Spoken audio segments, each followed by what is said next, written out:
Hey, have you heard the rumor that it's really hard to hire good staff right now?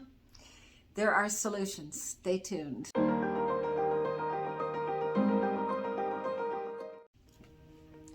Hi, Janice Wheeler here. Okay, topic of the day. There are no good staff out there. I have heard that from every doctor that I have talked to for the last, well, forever, but it's gotten really worse since we started with COVID. So I want to talk about that today because it's actually not true that there are no good staff out there. It just seems like it. There are many reasons why it can appear to be that way. Number one, there is actually a problem caused by COVID, by the pandemic, and that is that a lot of moms had to stay home with younger kids that couldn't be left alone when the schools closed. And that was definitely unpredicted. None of us saw that one coming. And honestly, there wasn't really an option. You couldn't hire a babysitter, you couldn't put them in daycare. There was no other solution except mom to stay home. Okay, fine. So as of this week, I believe all schools in Canada are open and kids are back in school. And so there should be a return to the workforce of a fair number of people. I'm hoping. Now, maybe some people are going to stay home to see whether variant D and other things are going to affect them at home, but hopefully a lot come back and get going with life and come back into your practice. So we have that, and that's the way it is. I mean, I saw a sign recently that said, if they show up, hire them. That's sort of a sign of the times. That was outside of a healthcare practice on a board outside. You know, anyone showing up will be hired kind of thing. And so we don't want to fall into that, but sometimes you can, because there are good staff out there who may seem a little down right now because of the pandemic and all the things that we're going through. Okay, fine. That doesn't mean don't hire them. There's other things now that we need to do once they are hired. So we have gone over in some of my other webinars on hiring. 5 Seriously Good Hiring Questions is another webinar. And I'm sure I've talked about hiring before a few times, as I have 120 YouTube videos talking about all kinds of topics to do with staff and hiring and so on. So let's take up a few of the issues. So first of all, putting an ad up. I cover that in one of the webinars that I do on hiring. There are really good ads and there's really terrible ads. If you write an ad that's very cheerful, and we're looking for a very upbeat person who has a perpetual smile, loves dealing with people, and wants to be part of a team that's rocking it, now I would apply for that job. But if I saw an ad that said dental assistant needed for practice Monday to Friday 9 to 4 or whatever, am I going to apply to that one after I read the other one? Absolutely not. So how you write your ad is going to be very key on who you attract. And good staff are going to see the good ads and they're going to ignore the bad ones. So there you go. That's one key thing. Another one is really getting to know the candidate and talking to them in such a way as to find out what are they all about, and is it just a matter of, like, ask them what it was like before COVID for them at work. And, oh, Mom, we had so much fun. I worked in a practice that was so much fun, but because of COVID, I had to stay home with my kids, and you can hear them actually going sort of down as they're talking about since COVID hit. So, but there it was. They actually enjoyed practice before that happened. So that means I would hire that person and I would be cheerful with them nonstop until they were cheerful again. So that's another way that you can look at hiring. And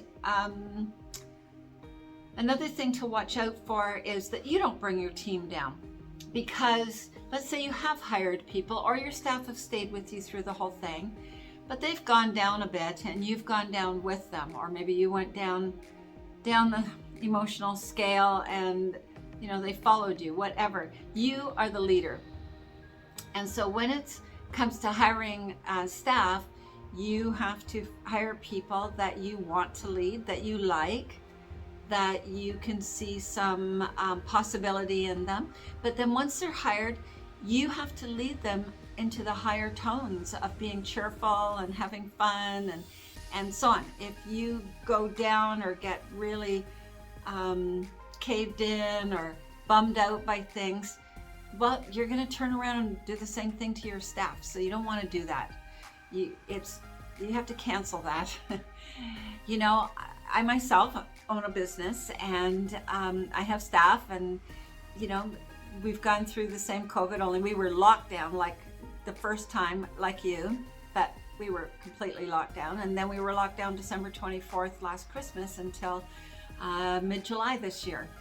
And but what did we do? Oh, we got everything in the cloud before it happened, and we bought notebook computers for everybody to take home, and we worked out what they would need to take home to do their work, and we set up a Zoom meeting every morning for half an hour with the team so that we could share what we're doing, and then we had meetings on and off through the day by Zoom with different members of the team as needed.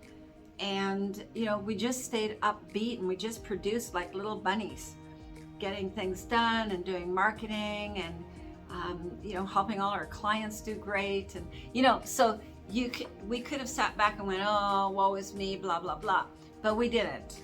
It's really hard for practice owners because you have all this personal protective equipment that you have to wear and all these rules and regulations. We do understand that, trust me. We have a lot of clients that we're working with right now, and you know, we've had to help them go through this. But those who are doing the best are the ones who put a good face on things and make some plans and get the staff involved in making plans on how you can grow and marketing things you can do and what you can do to give better service to the patients, or better ways to handle you have to stay in the parking lot till we call you to come in, and you know, all those systems and structure and protocols that you've had to put in. So it's just a matter of getting the staff involved and working hard together, because production is the basis of morale. If you want to raise the morale of your team, get them more productive, get them really almost panting, tongues hanging out, they're sweating and getting stuff done, because at the end of the day they go, oh wow, we just had our best day ever, you know, that kind of thing. And that's what you want to inspire, not like, oh God, we have to get through this day somehow.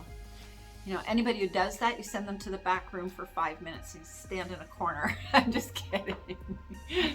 You know, like parents used to punish you sometimes. Go stand in a corner. My mom and dad were cool, but we had to do that. And at school, sometimes you had to do that when I grew up. And so I'm just kidding. You aren't going to do that, but it's like that. You need to say, come on, no grumpies, no grumpiness, no down in the mouth attitudes. It's like, okay, what can you do? What can you get busy doing that's going to actually give better service to the patients? What can we do?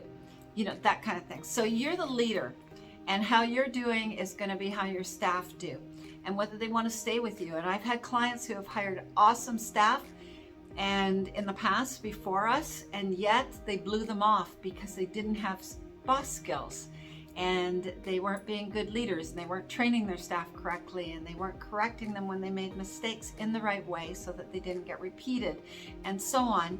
And they themselves would go down sometimes and get upset and be grumpy and angry, and that would turn off the staff, and then they lose these really good staff.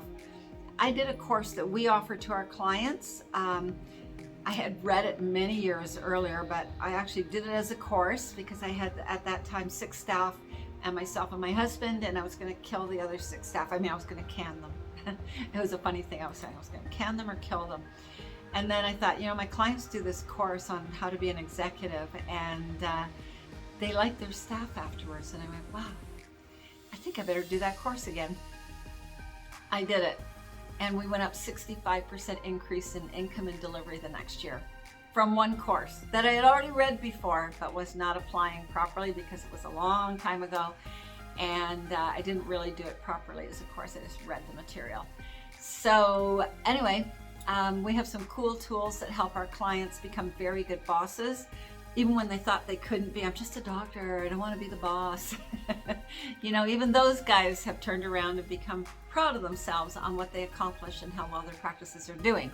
So my message today is there are good staff out there. First, you have to find them by doing the right advertising, by doing good interviews, to make sure that you're seeing the real person, not the artificially created person because of the pandemic.